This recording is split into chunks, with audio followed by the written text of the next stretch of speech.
Hello guys and gals out there in YouTube land. It is Soul MCA coming back to you with another video. Today you can see I'm at a different location.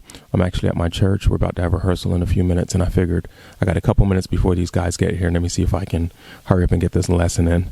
So today's song is a song called The Altar by Psalmist Raine. It was requested by Danny Smith. All right, the song is in B. Housekeeping. Got a 5-string bass detuned, so my B string is a B flat, E is E flat, A is A flat, D is D flat, G is G flat. Now I just changed these strings yesterday, so hopefully they don't go flat on me in the middle of this video. But we're in B major, and all we're gonna need today is the 6, the 7, and the 1. Okay. Here on this altar.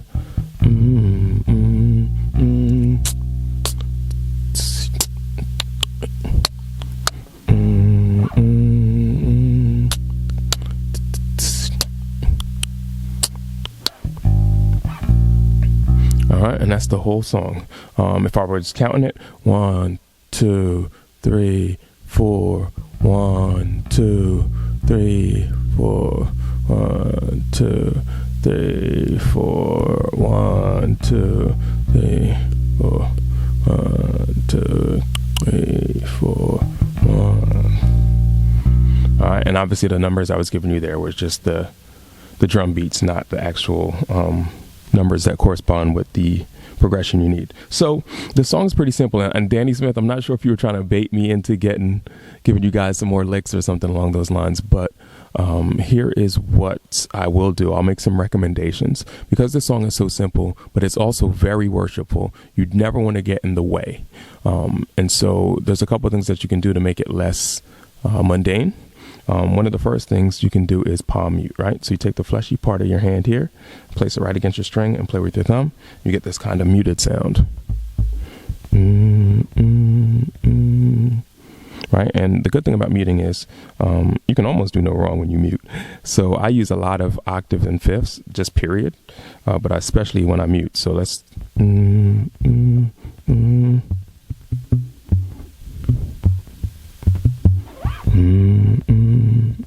Right, and all that was is 5. I'm just playing around with the fifth and the octave. Now, being that this ends on the phrase ends on a 1, you can throw a 3 in there too, major 3. So,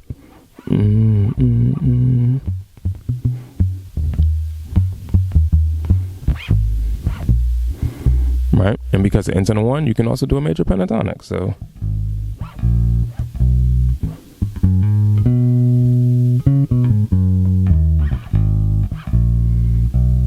So I won't give you, I'll give you exactly what I did.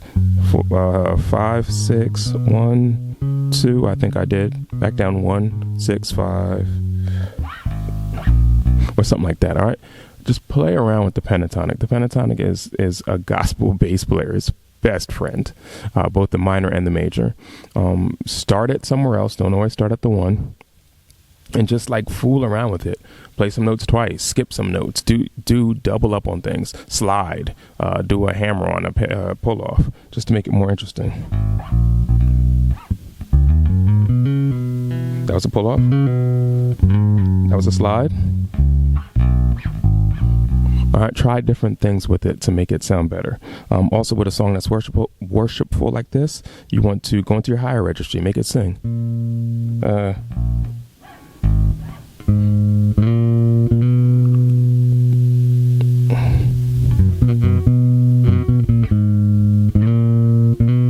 And then use the arpeggio.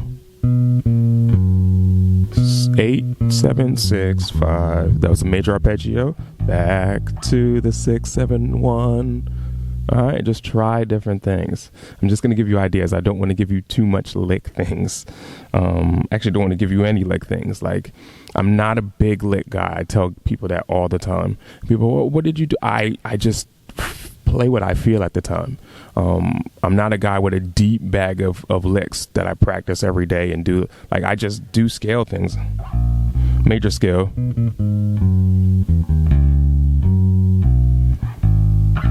And all that was a major scale backwards. 7, 6, 5, 4, 3. I think I went back to the 5, 1, 6, 7. Like, I think people make things harder than they need to be.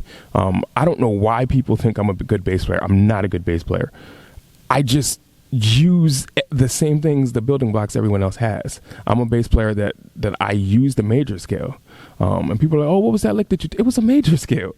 You know, it's just like, I don't know. I don't know how else to say it. Like, use these simple building blocks. A lot of people, oh, what was that major pentatonic?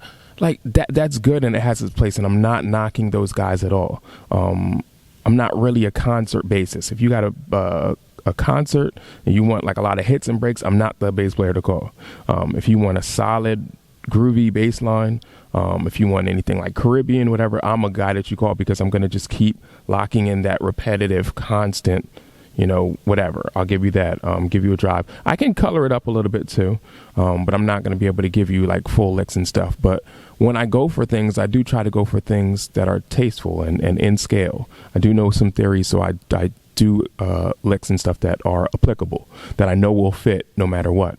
And I do a lot of 5/1 octave stuff, and it just comes across because of the way I play it. It sounds like I'm doing more than I'm actually doing.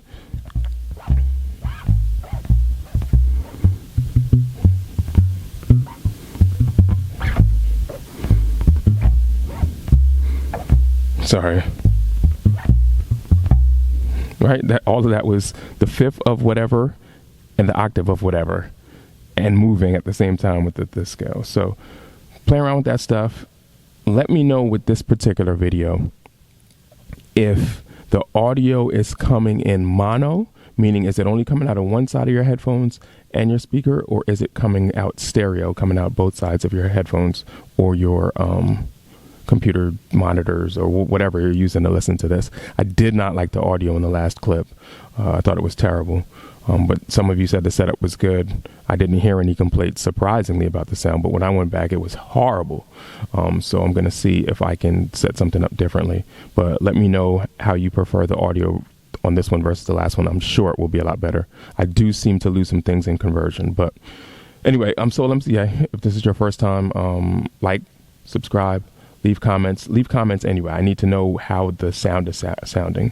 I know the video is excellent. I've been going back and checking that out and doing some other things with this camera, and the video is really good. But let me know if the audio is good, and just give me some feedback so I can make the channel better. Have a good one.